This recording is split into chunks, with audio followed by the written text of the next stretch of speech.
Can we all agree that deck building is the hardest part of Magic? With the complicated nature of the stack and the implications of the layer system's effect on the average board state, it also can be very hard to play the game of Magic, but don't get me wrong, building is the first step. But in the Commander format, there's been a recent discussion over the past couple of years on the amount of lands you should play in your deck. Beyond the spells, beyond the strategy, what is the most optimal amount to make sure you get to cast the spells that you want? And there's been a lot of people on both sides or on all sides of arbitrary fences on whether you should play 35 or less or 40 or more. There's a lot of things that you can do to optimize your curve. And in today's video by the Distraction Makers, I'm going to take a look at what they had to say about playing fewer lands in Commander, how you can do so and whether or not you should, and what are some of the ways that you can make that happen, how that balances with some of the interaction that gets played in the format versus some of the strategies that you want to enact to terrorize your pods. Let me know what you think in the comment section down below about the amount of lands you play in your Commander deck before you watch this video. And in general, as we kind of watch these videos, go to the original video, leave a like, leave a comment, interact with it as you will. But let's talk some deck building in Commander. How to play fewer lands in Commander and get away with it. Gavin and Forrest, I'm a little sus on this. I'm not going to lie. I'm a little sus on this, but we'll leave a like on the video regardless. Of course, I may not mention it in the intro, but all these videos that I react to, please go ahead and play it in the background of, take the sound off on whatever you're doing. Give it its time in the algorithm, get it boosted up, leave a like and interact with it. Okay. You've seen it here. Do its due diligence. Let's get into it. Distraction Makers. So we've been seeing a lot of advice lately. Advice about how many lands you should be running in your Commander deck. Honestly, like over 38, probably like 40. I am actively working on all my Commander decks right now to do that, include more draw spells and just hone them in a little bit more. All Commander decks generally have a strategy that you want to get across, whether it be one combo or just a general feels. For example, you just want to get a lot of creatures over on your opponent, or you want to get across a certain win combo. You want to draw a bunch of cards and do all this. Like there is a central plan. I think one thing that in some way that Commander has grown is that we have gone away from just playing a bunch of random garbage cards that we like. And you can do that. It's just, you can do that in different decks now. You don't all have to hodgepodge them into one, but because you're going to see other decks come together in a much more succinct way. And you're just going to feel like you're not doing anything. So that's my statement going into this. I can't blame them for wanting to give people a shortcut or a heuristic to helping them make better decks, right? To sort of shortcut it to, I don't know, 36, 38. I've heard 39. 40 plus. Sure. The real answer here is that it is substantially more complicated than just saying you should play a specific number of lands. There's one format that does have a very easy heuristic, and that's limited. When you're playing draft, you have a 40 card deck, and this is where the phrase 17 lands comes from, so much so that there's the draft website. Hey, yo, wait, this is a real calculation? Yo, I love this. 17 lands that everyone uses because it's just a common heuristic to fall back on, right? If you don't know how many lands to put in, at default, put in 17 lands. I think even Magic Arena automatically gives you 17 lands when you draft a deck. And that is generally true in that specific format. Commander's not a limited format. Commander is a constructed format, which means you're building your deck ahead of time to bring it to the table. And what that means is you have a lot more opportunity to optimize the deck that you're making. So basing your math on a limited format, which is substantially more suboptimal than what Commander could be, doesn't make nearly as much sense as you might think it does. On top of that, you're also going to end up seeing as the scale, the totality of the deck and the number of cards in your deck grows, the gap of how many individual mana sources, the range of mana sources is going to increase, right? So as the deck is clamped down to 40, it's really probably between 16, 17, and 18 lands.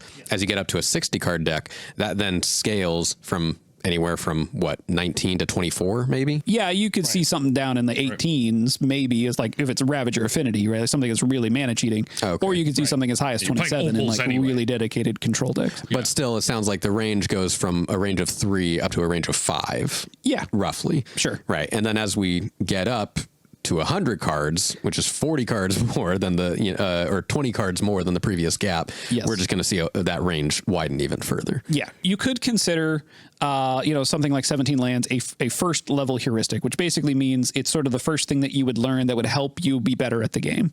So we're going to attempt to give you a second level heuristic in terms of how to construct your mana base in your commander decks. The first thing the way I would think about this, so going into this is if you're going to compare this to 60 card 1v1 constructed decks, the decks so all decks want to make a land drop a turn, right? Like ideally you are drawing, you are continuing to put pressure on your opponent, but at some point, certain constructed decks in 1v1 will not want to draw more lands. They have achieved the number of lands they want. That number is usually around the 4 to 5 mark, usually, sometimes less, because you're just like a combo deck, sometimes more because you're a control deck. If you're going to be making a land drop every single turn, the game usually in a constructed environment ends somewhere earliest like turn 3. That's like in extreme cases, like turn 2, turn 3. Usually around the 5 to 6 mark is usually when you can see that someone is so far ahead. Like they have Psychic Frog up as like a 4/5 and they have like 5 cards in hand. You have 2. You're probably not winning that, right? Like, and so it's up to that power and that ability for it to just overwhelm your odds, right? So by that point, you've probably made some number of like land drops 5 to 6. And so in those decks that want to go longer, right? So the control decks, the mid-range decks, they are on average playing more lands in their deck, right? Like a higher percentage of lands. In a 60 card constructed deck, they're probably playing somewhere in the range of 24 to 26, sometimes even 27. And this is a modern format. In Pioneer, in Standard, they're playing way more. They're playing the 26 to 29 range, the control decks are, because a lot of them are going to be creature lands, utility lands that like a kind of soft acted spells, like they might create creatures, they might create advantage through scrying, Castle Arden Vales and the Castle Locthwains of the world. So when you have all this in mind, think about what an average commander deck in bracket 3 is doing, where the vast majority of players are. They are building an engine. They are slowly putting pieces together. And so if you are building an engine deck turn by turn, you are likely playing on the upper end of a mid-range deck to the lower mid-range, mid-level of a control deck, right? Like you are building your resources up slowly. You are putting together a threat plus some interaction, some ways to stop your opponent, or an engine that is self-sufficient in some way, is able to respond and is able to recover in some way. So you need an amount of mana to do that. So you generally want to be playing a land every single turn. You are not going to be the lower end of that mid-range deck. You are not going to be, on average, an aggro deck unless you are intentionally doing that. So to make a land drop every turn, you are going to be playing a higher average land count, right, in those type of decks in 1v1 constructed. So you're going to be doing so in Commander. Approximately 25, 27 lands is almost half of that deck.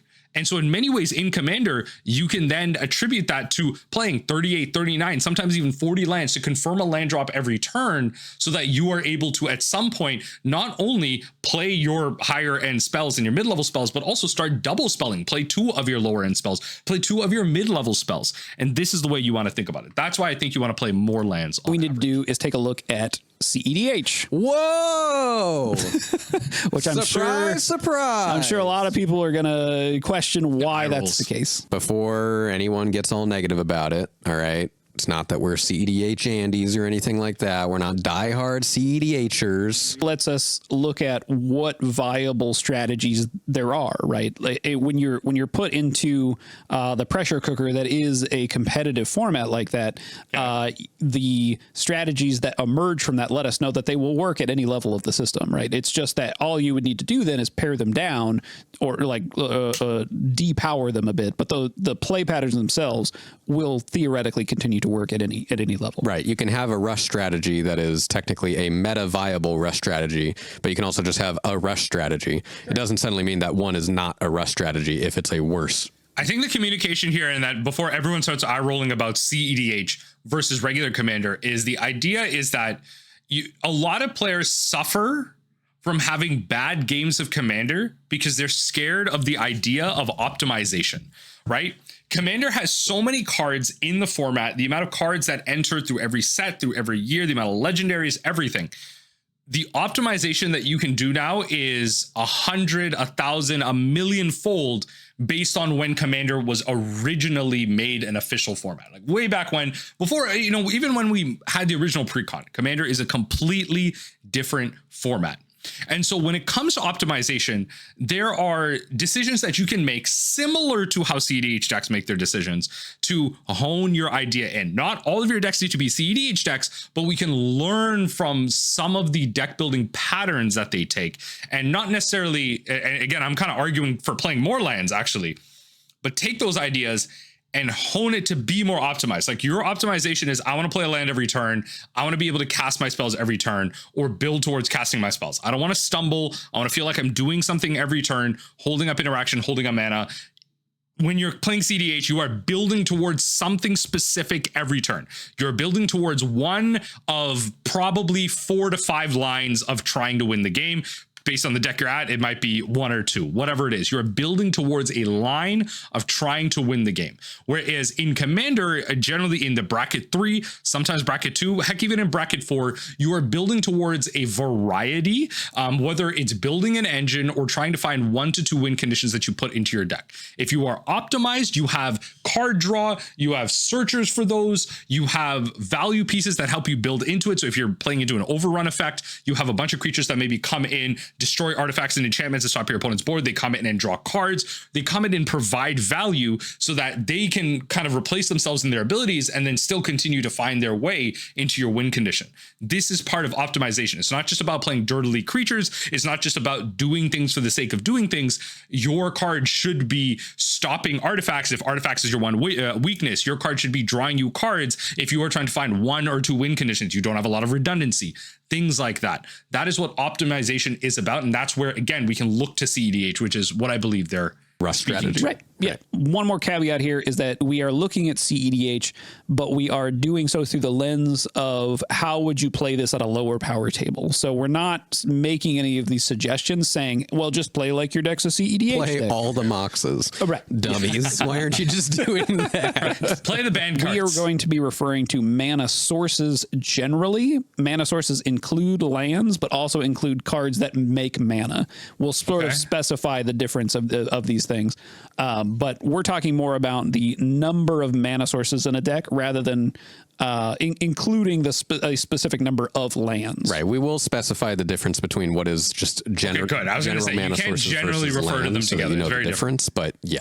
Yeah. And you could say 40 mana sources, and that's 20 lands and 20 mana generating artifacts. So to be more specific, everybody I think knows what a land is. A mana source would be something like Arcane Signet, Soul Ring, Llanowar Elf. These are additional mana sources that are not lands. In a lot of cases, they require you to have lands in order to play them, but sometimes they don't. But those ones are quite powerful. So just a quick summary before we get into specific archetypes of what we're going to talk about how these different decks sort of handle their mana acceleration, their mana plan. Mana plan. When we define mana sources, we're going to be talking about mana rocks, mana dorks. We're going to talk about rituals. Rituals being stuff like Dark Ritual, pay 1 black, get 3 black. Rite of Flame, Seeding Song, temporary. Rite of Flame, notably weird card in Commander, just saying. Mana sources. And then, of course, lands. Just some quick math before we get into it. We're looking at an average of 32 lands. The reason that this is lower is because generally you have significantly more mana sources. So on average, these CEDH decks actually play more overall mana sources than are recommended by most people online. Yeah, they're playing somewhere around like 48 mana sources total. Right. But then again, those mana sources are because they are trying to hyper focus on a specific win condition that they have optimized their deck to always doing. So again, I'm thinking specifically of Magda.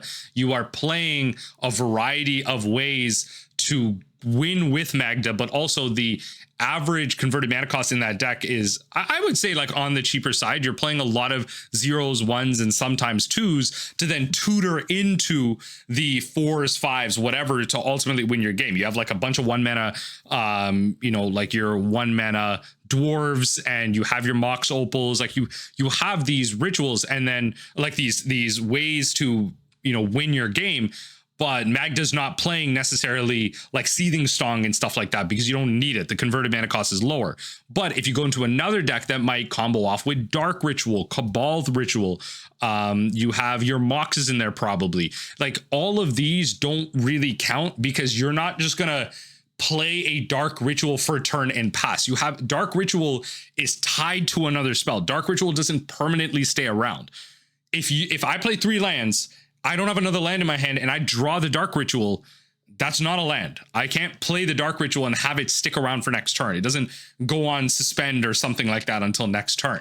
So I'm not sure if this is a great example of this. It's a great example if you are hyper focused in on one thing. And that's usually what the majority of CDH decks are trying to do. They're trying to find the most optimal way to win in one and or 2 ways while holding up protection. Again, I'm hyper focused on Magda because that is the one like CDH deck that I have. I'm not sure if calling this 48 mana sources in a CDH deck is very representative if you're only playing 32 lands, because this isn't a great idea for the average commander deck to be playing, right? Like if I have a Wise Mothman deck that many commander players will play in one of like largely 2 ways, like you're playing either mill or you're playing like counters, right? You could play in a third way, maybe you're going combo heavy, right? So mill, counters, or combo. All 3 of those require you to play on average more mana. It is a 4 converted mana cost commander. You usually require the commander in some way to get it going, or you want to cast it. If you're playing mill, you may not ever cast it. You could just go off with rune crabs and stuff, but mill cards generally aren't free. They require some amount of setup, especially when it comes to multiplayer environments. They require a significant amount to cast. When it comes to counters, you require multiple cards coming together to get a lot of value. You require hardened scales into some other cards that maybe whenever you put a 1/1 counter onto something, you draw a card. Like you require a couple things coming together. So you will be multi-spelling, you will be drawing more cards, you will be casting more spells on average. You can draw a bunch of cards, but if you're not drawing in your lands, you can only still cast 1 spell a turn. And then especially when it comes to combo, if you're winning through combo in a bracket 3, bracket 4 environment, you have to draw your combo, you have to draw into them, and you have to be able to play them with interactions. So you have to build into the amount of mana that you have, play a land per turn, play your mana rocks, play your draw spells, find your interaction, find your combo, and then you get there. It's still, in many situations, you still have to have a lot of mana to be able to get there. And if you are actively spending mana on too many rocks, then you're not really going to get there. Again, a final example is my Obeka. I bring this deck up all the time. It's my favorite deck. My Obeka initiative deck. That deck can get away with playing a lot more rocks because I need those rocks. My plan with that deck is on turn 2, I play a 2 mana rock. I've maxed out on the 2 mana rocks that I play in that deck. I play a 2 mana rock. That way on turn 3, I can play a 4 cost, or I can play Obeka on turn 3 consistently as possible. Then on turn 4, I play a land, or I have 4 mana and I can play an initiative creature. The initiative creature goes to the first modes of the initiative and I search for a basic.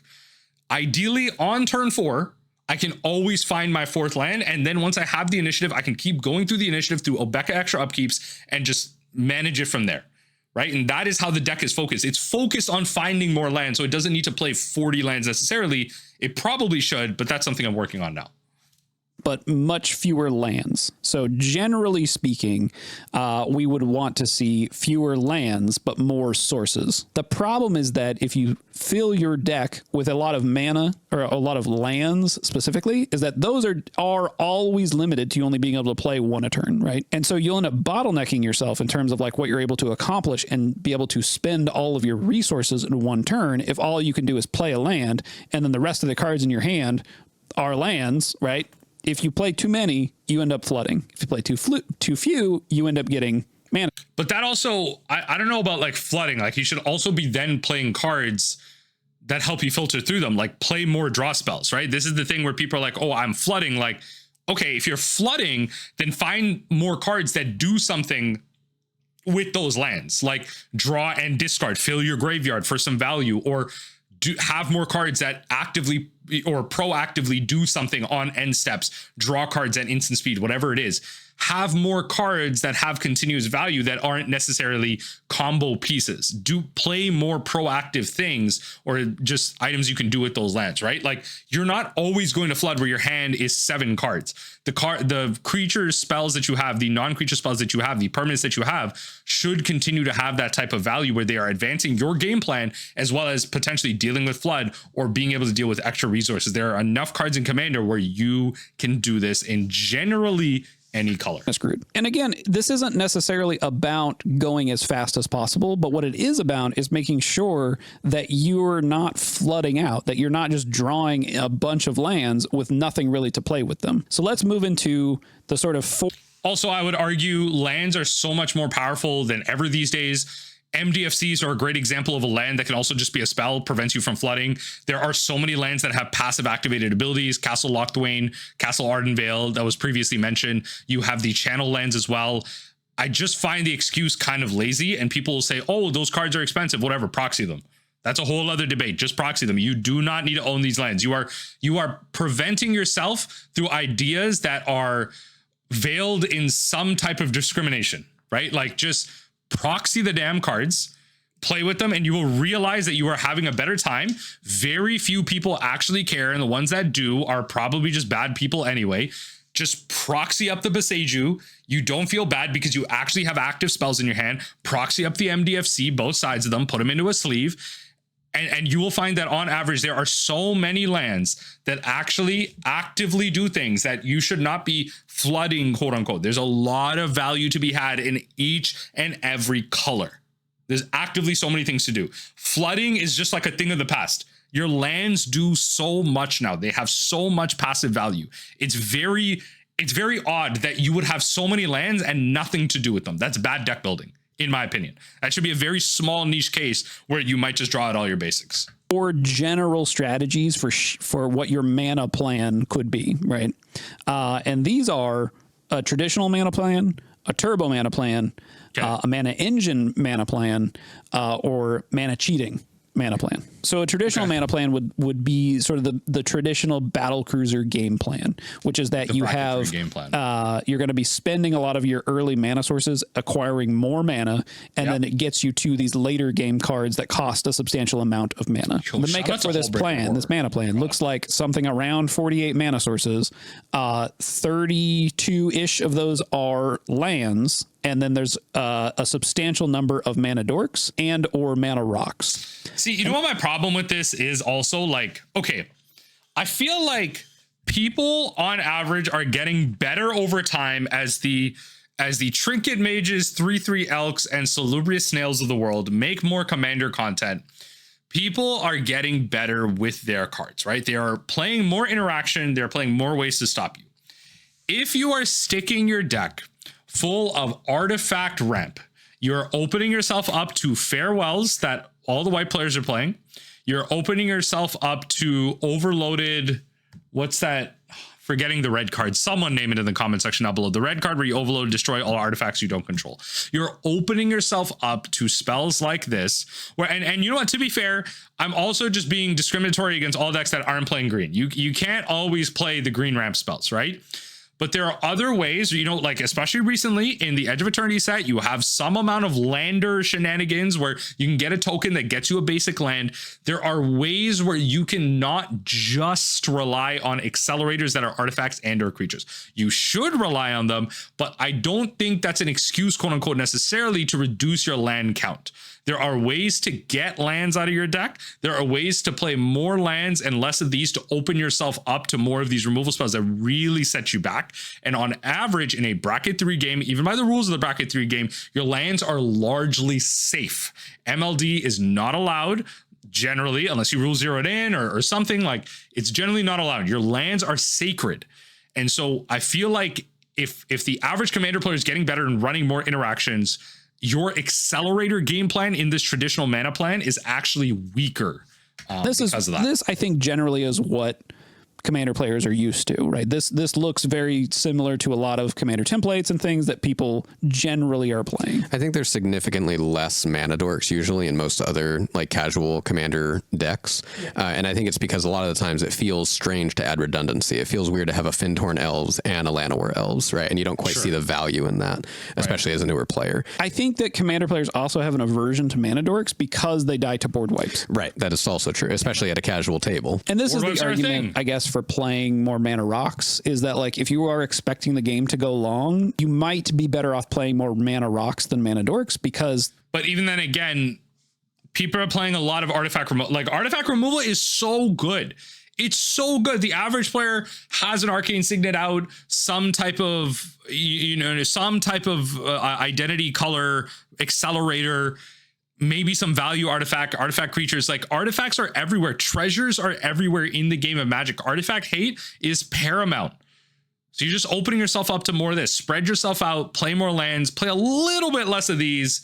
Your games will go smoother. Your table generally is going to play a lot of board wipes. You might think, okay, well, I'm going to lose all my mana dorks. However, you still can benefit from these mana dorks if the thing you're accelerating into is protectable from the board wipe, or if you're playing things that will like keep your stuff safe. If your mana dorks are really only there to ramp up into the thing that you have, and hopefully, like you said, the thing that you have is okay against board wipes or somehow gives you a large amount of advantage that it's worth it, even if it dies, then it's kind of okay. And you can just kind of view them as temporary mana sources until, particular turn or whatever. They're almost more like a ritual in that instance, right? Where they're temporary. But I think that because of these board wipes, and that's kind of where some of these numbers are going to get a little skewed, because for those that aren't familiar with sort of CEDH metas, is that the board wipes aren't really a thing. Single target removal is not really as much of a thing. It's not nearly as common. And certainly not to go and specifically try and target and kill someone's mana dork is also very not common, unless it's devoted druid or something. Right. And I will say that there is a little bit of a bottleneck here in terms of building a casual mana base using this strategy if you're focused on mana rocks specifically. And that's because there's only so many good mana rocks, right? Like a lot of the good mana rocks are the ones that cost 2 for a single mana and they come in untapped. There's a lot more in addition to that either cost more or come into play tapped. But as Wizards inevitably prints more of these, I think that this will inevitably become sort of the default mix of mana sources to mana rocks is somewhere around 32 lands and like 16 mana rocks, which seems like a ton. And not just mana rocks. This is also, it's mana sources. Mana right? sources. So it includes rituals and mana dorks and stuff. Right. And this also includes rampant growth even, right? Like things that you can spend your mana on to get you more mana. Okay. So the next sort of archetype for a mana plan is a turbo mana plan. And I think a lot of players look at this as a game plan that attempts to accelerate very quickly and then just win the game. And so you don't really mind that your mana sources are temporary. Okay. But I think the way to look at this in a casual environment would be something that accelerates to a really good advantage piece. And then you're like, if that mana goes away, because you've got that piece in play and you're able to continue to sort of snowball your progress based on that advantage piece. It's kind of like like you're playing Turgid. You're a terrible person. You're playing Turgid. You're playing Cabal Ritual, you're playing Dark Ritual. I have them in my Phage deck. You're playing Dark Ritual, you're playing Cabal Ritual. Like, you're playing the accelerators to get that commander out as fast as possible, as well as have potentially spare mana to put like a random equipment on the Phage or activate another ability plus get Phage. Like, you are trying to do multiple things a turn to make sure Phage gets out from the command zone. You don't lose immediately. You are playing things like that. So those are situations where, accelerators like that matter. It becomes a little bit more hazy once you get into like multicolor commanders. Like 3-color commanders, are you playing Dark Ritual? Like an Esper commander, you could, depending, is there X in the mana cost of that multicolor commander? Is there a bunch of colorless in the cast of that? Then maybe including black as the color, maybe not part of the activated, like stuff like that. You could play those. It depends on the plan and how you want to accelerate it. You just like playing a Tiamat deck, right? Like, okay, I'm just going to ramp up really quick to the Tiamat. It doesn't matter if it's treasures. That's just going to, be cracked and gone afterwards or whatever. Yeah. I just need to get Tiamat out. And once I do that, well, I got a handful of dragons. And in this instance, we're still operating within that sort of 32 land base, but then the additional 16 mana sources that we're playing tend to lean more towards rituals that then you're using to get that sort of payoff and then moving on to your additional plan from there. In CEDH's case, you might be just boosting to win the game, but in a casual environment, you could boost to something like Tiamat or Sauron or, whatever else you wanted that gets you a large advantage just by you being able to play the card. You get more bang for your buck, basically, right? So you're able to get more out of that initial mana investment as opposed to investing in the long term of having mana rocks. Yeah, I do think that casual players tend to shy away from this type of strategy. You already mentioned that. But I think it does tend to make people think that you're accelerating towards a combo finish, but it doesn't have to be that way. The drawback of this kind of mana plan might be that you are accelerating towards this expensive spell that's going to keep giving you advantage, and then someone counters it. So this does need to be paired with some amount of interaction or ways to protect your card that you're. And then you start to see, folks, then this is why EDH players build their decks this way. They are going all in on a plan. And so you need to have hyper efficiency so that you have the maximum or so the minimum max amount of lands and sources that you need to cast your spells, bare minimum. Those spells need to be as cheap as possible. And your counter spells need to be free or like 1 mana. Like that's all they can be. And your acceleration generally is going to cost mana, but once they resolve, they're going to net you mana. But the thing is they need to resolve. And so this is where mana bases like this can be very like it's not a great idea to kind of pattern against them. Like say, this is how I want to build my deck, but they're definitely highlighting this as like a style of mana base, but you have to be very careful. Like, I don't think this is the type of mana base that the average commander player is ever going to get across. And it's very hyper focused. It is an optimized style of deck list. It's not beginner friendly at all. It's probably not the best thing to do, but it's a way where you approach optimization in a very narrow pathway that can feel like CDH. We're trying to win to play to, or make sure that it's an on-cast trigger. That works too. Oh, yeah. The next mana plan is what we're calling a mana engine strategy. This is a strategy that revolves around very sort of particular mana sources that generate a lot of mana on their own. The most I guess extreme example here is something like Gaia's Cradle. We see this a lot in CEDH and things like Rogthras. Even Kinnan ends up playing Gaia's Cradle. There's a lot of other cards that you could play that use this type of a plan, but don't do so in quite such an optimal way. There's a card Crypt of Agadeem, which gives you a number of black mana equal to the number of creatures that are in your graveyard. There's Nykthos, which works on devotion. Right. There's Krark Clan Ironworks that uses sacrificing artifacts to get you additional mana. Basically anything that sort of has this mana engine that you can get established that gives you a lot of mana once you have those pieces in play. And these decks tend to play fewer mana sources, right? They tend to play somewhere around 43 sources total instead of that 48 that we were talking about. And they're also reducing the number of lands generally that they're playing because they don't need as many lands to produce a large amount of mana. So you're playing somewhere around 29 lands and 43 mana sources total. So you're playing, you're sort of 29 lands and then your 14 other sources. And those are going to be generally mana dorks still, mana rocks, also sometimes sort of these tutors to go find the. I think this is too low. Like 29 land. Okay. No. I have to push back on this. This is not a good plan. Do not play less than 38, like 30 cards in any average commander deck. This is a hyper focused, high to mid bracket 4 type of thing. You are playing perfect mana. You are probably playing like Moxes and stuff, cheap acceleration. Even then, like your commander's probably low converted mana cost, or you're building into a certain combo. This is like a CDH deck. Like I would not like, I think this should be highlighted. The engine mana plan, I think, is a misrepresentation of what this is. This is a CDH mana base in some way, shape, or form. Like there is some amount of, like, you are getting out a few amount of lands. You are then tutoring for a specific land that works with your plan, or a specific couple of lands, like Cabal and Jog, Cabal and the thing that turns everything into swamps. I'm forgetting the name of everything, but I don't know if highlighting this is actually relevant. Like we're trying to say that we want to play less lands in our commander decks. How do we do that? I think I think this video is better serving as a template for different types of mana bases, but we should also be careful about like what we're showing to a player that you want to say should be, but like can play less lands, but probably should just be playing more.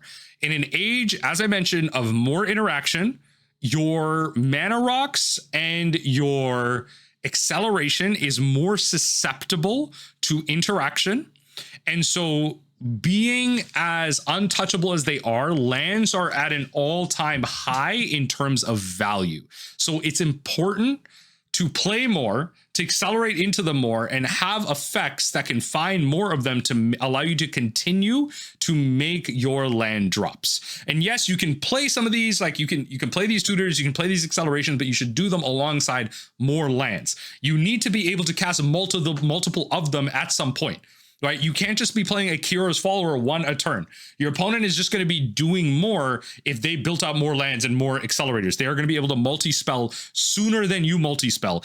And even if you multi-spell sooner than them, they will play one interaction spell, whereas you try to build their engine and like your engine now falls apart because their interaction spells such as a Wrath of God and or a Farewell and or a destroy 2 target artifacts or 1 target artifact, like that really holds you back. You're all in on a plan and you don't have the ability to recover because you don't have a good clean mana base. I think we're losing the point of the video.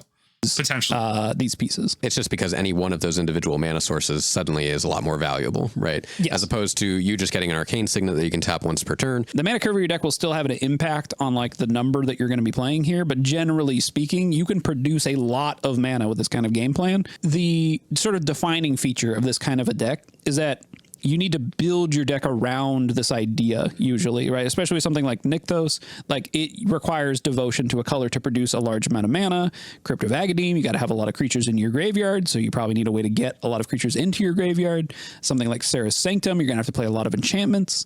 Right. So this will be a very deck specific strategy. So finally, the last sort of mana plan is mana cheating specifically. So this would be a deck that is trying to play spells that cost less mana to get permanents, creatures, whatever into play that cost substantially more mana. These decks tend to be on the lower end of the mana scale because they're not really concerned with getting to that battlecruiser level of mana. They are instead getting only to that. I will track back a little bit and say, maybe I'm the one misunderstanding the point of the video, and I'm learning in real time that the point is not to educate the masses and have them play less lands, but just showcase niche ways where you can play less. In which case, I am overreacting. So I will admit to that. If the point of the video is just as a showcase of small situations where you can, that's good. The video has done that successfully. I like where it's going. If the point of the video is to, on average, have people play less lands, we shouldn't be doing that. I think that's the wrong goal.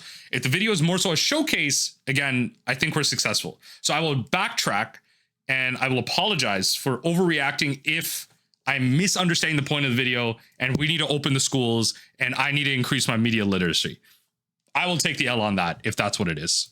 That initial spell to get those more powerful things into play. These are things like Reanimator strategies, Sneak Attack, Through the Breach, or something like Polymorph. When looking at these decks, these seem to have actually the lowest average of mana sources, hovering around 41 total mana sources. And really, it's just because you just need enough mana to get to your game plan that allows you to cheat these out. But even still with that, I feel like once you start introducing less than 30 lands, you are making CDH decks.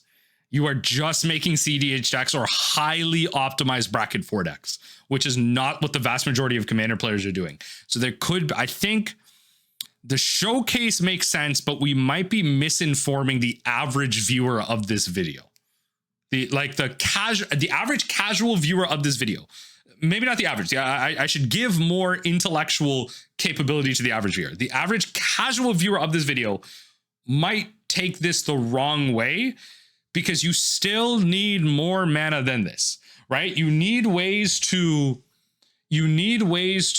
multi-spell, put a card in your graveyard, protect that card once it's out, and win with the value that reanimation strategy or that cheat out strategy has. Reanimating an Atraxa in Commander does not win you the game. In 1v1 Constructed, it does because of the amount of value that Atraxa represents. The Atraxa ETBs, you draw a Thoughtseize, a free counter spell, another threat, another way to get another Atraxa, blah, blah, blah. You draw everything. Right? Like you draw like an insane amount of advantage. That is what the Atraxa represents in 1v1 Constructed. It replaces itself and does more. But in Commander, in 4 people pods, sneak attacking something, reanimating something doesn't necessarily mean you win the game. You might eliminate or like really hamper someone's plan, but you don't stop the whole table. And if anything, you put a big beacon. The minute you resolve a sneak attack, you put a giant beacon of we must stop this player ASAP. So again, I don't know if showcasing this has value, because yes, you can get away with it if you're doing this, which is fair. You are correct. You can get away with playing less lands by doing this. But the vast majority of players shouldn't be doing this. They should be playing more lands with these same strategies in their bracket 3 games. If we believe the vast majority of players are in bracket 3 in that cavernous realm, and then they can build into this in higher pods when they're more optimized. They have the cheaty spells such as the Moxes of the world, Mox Amber, Mox Opal, blah, blah, blah. Then they can get away with stuff like this because their mana sources are maybe a little bit more permanent. The spells they're trying to cast are lower average mana cost. They are playing tutors and stuff to try and find one specific type of thing. And they're probably playing blue, black, green in some combination along with the other 2 colors. So that's, I think, where I land on this. So with all sort of these mana plans in mind, the main thing to understand about this is that really the correct amount of mana to play is the fewest that you can get away with, right? I guess the number of lands that you can play is the fewest you can get away with. Sure. And that's because there's an opportunity cost to playing more lands in your deck. There's a tension between the number of lands that you're playing and the cards that you're playing that win you the game. And if you're playing too many... They've solved this over time by adding crazy things such as MDFCs and channel lands. Lands, you end up too likely to just draw a land instead of drawing something that impacts the game. What are the takeaways here? What are we? How do we sum this up? It's like you said at the beginning, is that it makes sense why people are kind of latching onto this sort of like initial heuristic to jump onto. And really, I think that when you look at lands and mana bases and deck construction in Magic, it is probably one of the most complicated parts of deck construction 100%. To understand. 100%. Because we didn't even get into like color fixing, right? Nope. And like how to make sure like that's all working out. And so like the learning curve, right? The mastery curve of understanding deck construction in Magic is so much higher, I think, than many other card games that are out there. Right. That it makes sense that people that are kind of latching onto this casual format are like, oh my God, I don't want to worry about that. Right. And instead, it's very easy. Can't have anything nice these days. Too many sweats, even in the Commander format. To be like, well, I'm not hitting my land drops. I'm not doing this correctly. What am I doing wrong? Oh, I don't have 38 lands. Right. Or I don't have 36 or whatever the magic number is that you land on. Yeah. Really, it feels like as the audience is growing and as more and more of competitive-minded players are starting to trickle into the Commander format, right? I think that that's actually going to be pushing the overall skill requirements of the rest of the community. It is. And that's probably going to rub the community the wrong way because we're going to see people that just want to, you know, they want to hop in a game. They want to have fun. They want to have this general idea of like, well, I just need to play the game. So I just need to have these lands. And then you get competitive players coming in like, let me teach you about mana curves. But that's the thing. The definition of fun changes over time then, because like as other people come into the game that have more optimized decks, those people are going to be doing more on average than a player that hasn't optimized their deck. And there's going to be a discrepancy or a perceived fun gap because someone is doing more than you. And then you're going to feel like, oh, how did you build this deck? How are you making a land drop every turn? I'm only playing 34 lands. Oh, you're playing 40? And you're still doing all of this stuff? Wow. Okay, maybe I should start doing that. Like it pushes people into that direction. Like Commander is like evolving in its idea. And again, it's because of the 3/3 Elks, the Trinket Mages, and the Salubrious Snails of the world.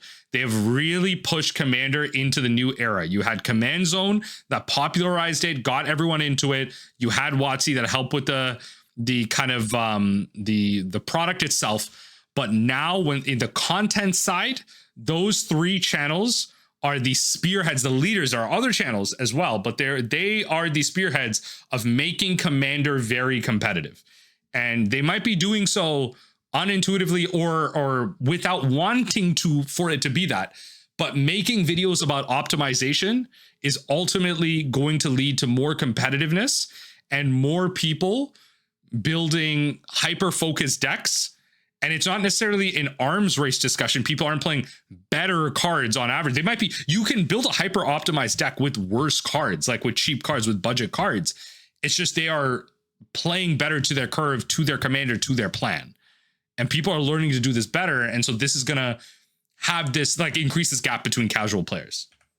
they're like, get away from me, you CEDHer. Right. I do think that, like, yeah, can't be using the word CEDH. I think this is really important to better understanding the game of Magic. And so if that's something you're interested in, I think this is a good next step after you're sort of like, well, I just end up putting 38 lands in my deck or whatever. And I don't know. It works out sometimes and sometimes it doesn't. I don't really know why. And this hopefully will give you a little bit more insight as to how to better tune your mana plan to the actual strategy that your deck is trying to do. Because I think that's the next step, right? And again, it makes total sense to have this first level heuristic of, here's just a set number. Let's make it simple. Just play the 38 or 36, whatever it is, right? This specific number of lands without too much thinking involved. Okay. But hopefully this is giving you a framework to better understand what your deck is trying to do. And not just sort of that traditional, battle cruiser game plan of I'm just going to put some mana down and I'm going to play some stuff. This would be, the next step. If you enjoyed listening to us talk about why you're wrong about how many lands you should put in your deck, please feel free to give us a little like and a subscribe, maybe a comment down below. Let us know what your mana plan is. Yeah. I guess. Mine's like... Okay, hold on. Let me comment it down below. My mana plan... play enough lands to win the game. I still love you both because that means you know what? I still love you both. That's it. Okay. That's going to be my comment. Okay. So again, if the video is meant to be a showcase of how you can get away with playing lesser lands, successful. I like what they showcase. I like the different examples that they highlight as well, different strategies you can go about. I think if it's about having the average commander player play less lands or people having to play less lands, I think some of these might be a little bit misleading because even in the average commander game, if you're assuming that is bracket 3, lower bracket 4, you should probably be playing more lands, hyper focusing on certain colors, certain commanders, whatever it is. And even if you aren't in those colors, you're playing mono red, you're playing mono white, whatever, there are ways that you can optimize those decks to do what the other colors are doing or simulate that in a way. So if you like, for example, in a pod where you have like a hyper ramp green commander, right? You're playing against Lord Windgrace. Mono white is actually really good into that pod because mono white has a lot of catch up ramp, right? You're thinking of the land taxes of the world and everything, or cards that, like the standard all-star Beza, that if your opponent has more lands than you, you make a treasure token. And so you have these cards in white that can actually help you catch up really well. And that's been a type of ramp that's been promoted in white for a very long time. And so these are the type of things that you could play into these pods and actually kind of meta your pod a little bit. So some things to think about. I think on average, commander players should be playing more lands. There are specific examples when you can play few, but those are very experienced storied examples. You probably should be playing commander for a while before you even get into stuff like that. Play more lands, folks. Just you'll have better games that way.